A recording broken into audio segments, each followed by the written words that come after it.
हम अपना थोड़ा सा दायरा बड़ा कर रहे हैं, यहाँ पर मजीद ड्रामास को ऐड कर रहे हैं क्योंकि बहुत सारे लोग बहुत सारे इंटरेस्टिंग ड्रामास के बारे में जानना चाहते हैं। तो आज स्पेसिफिकली हम जिस ड्रामे को डिस्कस करेंगे इसका नाम है सिर्फ तुम। एक ऐसा ड्रामा जो कि बहुत ही चटपटी स्टोरी रखता है, बहुत सारे लोगों को शायद इसका आइडिया ना हो। आज हम इसकी थोड़ी सी स्टोरी को भी डिस्कस करेंगे और ये भी कि भैया आने वाली एपिसोड्स में आपको क्या दिखाया जा सकता है। फिर जो नए लोग आए मेरे चैनल पर, अगर आप लोगों ने अभी तक पीके लग्जरीज वेबसाइट को विजिट नहीं किया जहां पर दुनिया के बेहतरीन लग्जरी वेसेस को 50% ऑफ पर आप आज ही बाय कर सकते हैं, अभी विजिट करें, डिस्क्रिप्शन में लिंक है, जाएं और जाकर अपने घर में दुनिया के बेहतरीन वेस्ट को आज इंस्टॉल करें। PK Luxus. We don't sell crap. तो सबसे पहले बात करते हैं यहाँ पर मेन कैरेक्टर्स की, जो कि है टोटल 4। एक कैरेक्टर है जिसका नाम है हमजा। ऑनेस्टली स्पीकिंग मेरा ये सबसे फेवरेट और इंटरेस्टिंग कैरेक्टर है। ये बहुत वाइब्रेंट बंदा दिखाया गया है यहाँ पर, है तो मतलब नेगेटिव, लेकिन इसके सीन्स देखने का आपको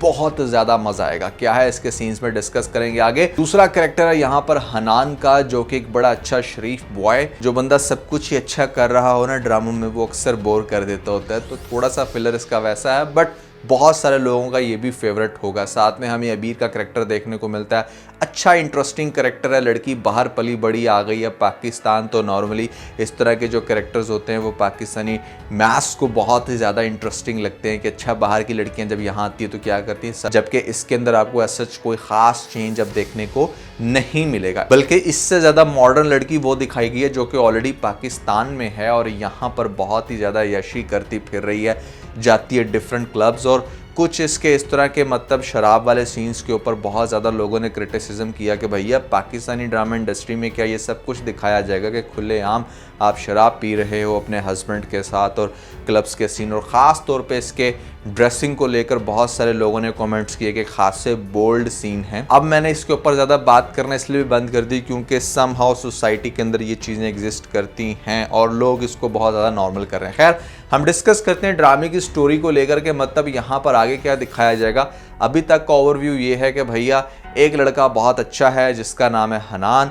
अब हनान का ये कज़न है जो हमजा यहाँ पर डिफरेंट लड़कियों को ताड़ता है। हनान की ऑलरेडी यूनिवर्सिटी में एक लड़की थी जिसको वो बहुत लाइक करता था, बट समहाउ अबीर जो उनकी कज़न है बाहर रहती थी अपने स्टेप फादर के साथ। अब स्टेप फादर एक इंतहाई घटिया इंसान जो कि रखता था इसके ऊपर गंदी नज़र, आना पड़ा इसको वापस पाकिस्तान में। अब यहाँ पर माँ लेकर आती है इस नीयत से कि बस इसकी शादी करवा दी जाए। अब शादी करवाने के लिए उसके 2 कज़न थे, हनान और हमजा। इनिशियली इसकी शादी हमजा के साथ ही तय होती क्योंकि वो बड़ा फ्लर्टी टाइप बंदा, बट चूंकि वो शादी से पहले ही सारा कुछ करना चाहता था तो डेफिनेटली ये चीज़ तो फिर अबीर के लिए एक्सेप्टेबल नहीं थी, जिसकी वजह से समहाउ शादी से ठीक एक दिन पहले इनका जो रिश्ता है वो टूट जाता है और यहाँ पर जुड़ता है इसका रिश्ता हनान के साथ, जो कि ऑलरेडी अपनी कॉलेज में एक लड़की को बहुत ज़्यादा लाइक करने लग रहा था। भैया अब शादी के बाद इस कपल के अंदर जो हनान और अबीर का है थोड़ा सा कॉन्फ्लिक्ट ये बनता है कि कहीं ना कहीं अबीर को ऐसा लगता है कि वो तो ऑलरेडी यूनिवर्सिटी में किसी और को लाइक करता है, तो मैं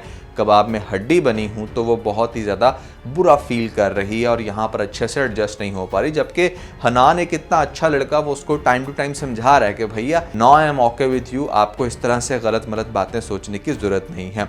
लेकिन ज़्यादा इंटरेस्टिंग जो सिचुएशन बन चुकी है, जो मैं कह रहा था कि यहाँ पर मुझे हमजा के कैरेक्टर को देखने का बड़ा मज़ा आ रहा है, वो ये कि भैया हमजा ने शादी कर ली है उसी क्लब वाली लड़की के साथ जिसको अपनी दौलत का नशा, यहाँ पर बाप को उससे बढ़ के दोनों रहते हैं एक ही घर में, और वहाँ पर उन लोगों ने कंडीशन रखी थी कि शादी के बाद तुम्हें हमारे साथ रहना होगा। कुछ एपिसोड्स में वहाँ पर अच्छी खासी कुत्ते वाली हो चुकी ऑलरेडी हमारे हमजा की। अब सीन बना कुछ ऐसे कि यहाँ पर चूंकि ये लड़की हर चीज़ को चैलेंज में ले लेती है, तो समहाउ इनका जाना हुआ हमजा के घर में और वहाँ पर अम्मी ने कह दिया कि भैया इस लड़की को तो कोई तौर तरीकों का पता ही नहीं।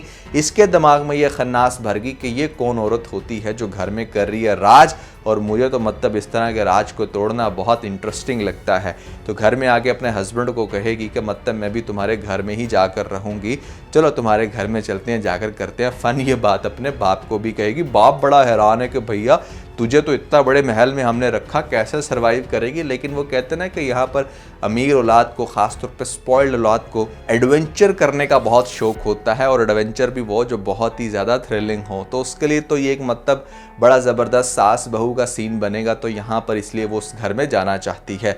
अब सोचो कि ऑलरेडी उस घर के अंदर सब लोग जो बहुत अच्छे से रहने लग रहे थे, वहाँ पर एक इस तरह की चवल औरत आएगी तो घर के अंदर कितना बड़ा तमाशा क्रिएट होगा। और वो तमाशा क्रिएट होना है अब आगे जाके। टीजर्स में आपको देखने को मिलेगा कि सबसे पहले तो वो इसको ऑल्दो अच्छे से इस्तकबाल करेंगे, लेकिन इसको फिर भी तकलीफ है इस बात की कि मतलब मैं उसी मॉडर्न ड्रेस में रहूं और उसी तरह उठूं बैठूं, और ये चीज़ उनकी वहाँ पर दादी को बिल्कुल भी एक्सेप्ट नहीं है। तो असल में तो इसका टाकरा दादी के साथ है जिसकी वजह से ये आई, लेकिन इसको इस बात का नहीं पता कि इसका जो हस्बैंड है।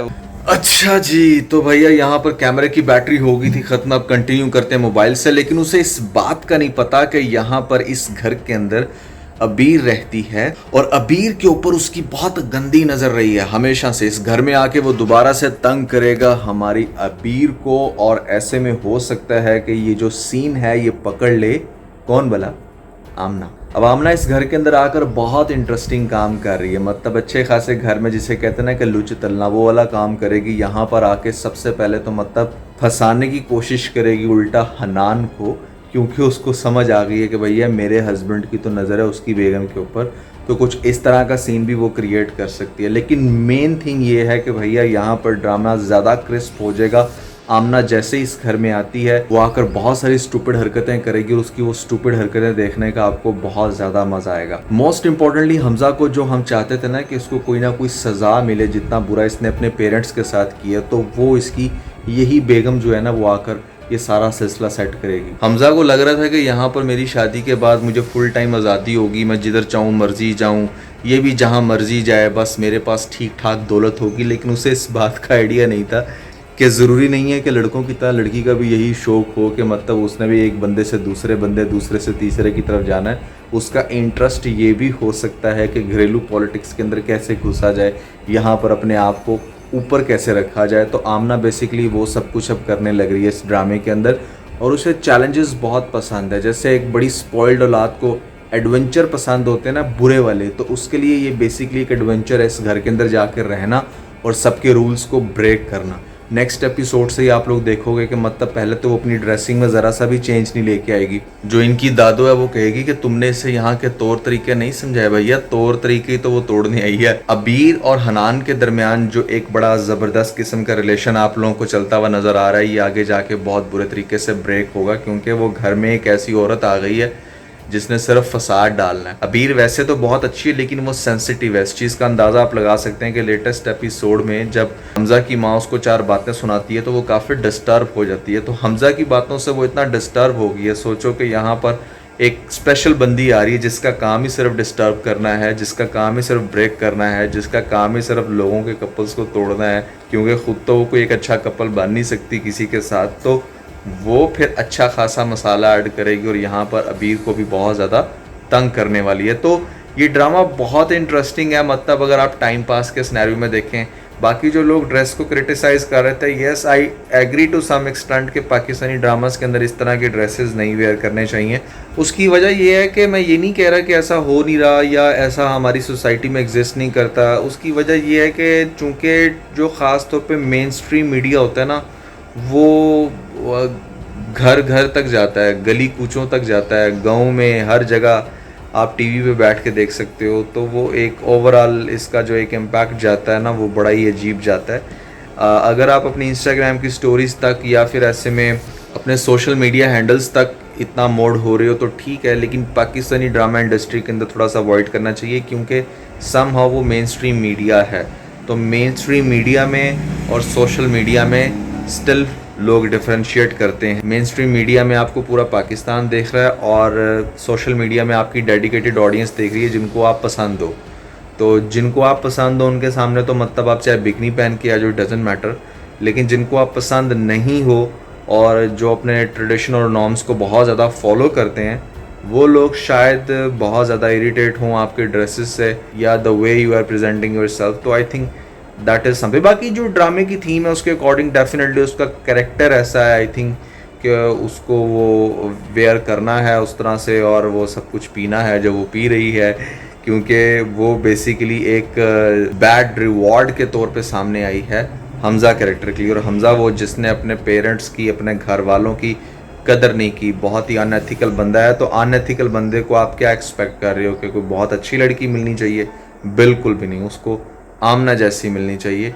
और यहाँ पर बहुत ही ज़बरदस्त चल रहा है ड्रामा। तो भैया दैट्स एवरीथिंग। कैसा लग रहा है आपको सिर्फ तुम ड्रामा? आप लोगों ने कमेंट सेक्शन में मुझे ज़रूर बताना है। उसके अलावा अगर आप लोगों ने मेरा लेटेस्ट व्लॉग नहीं देखा तो ऊपर आपको लिंक मिल जाएगा, जल्दी से लिंक पे क्लिक करके वीडियो देख के अपना फीडबैक मुझे ज़रूर दीजिएगा।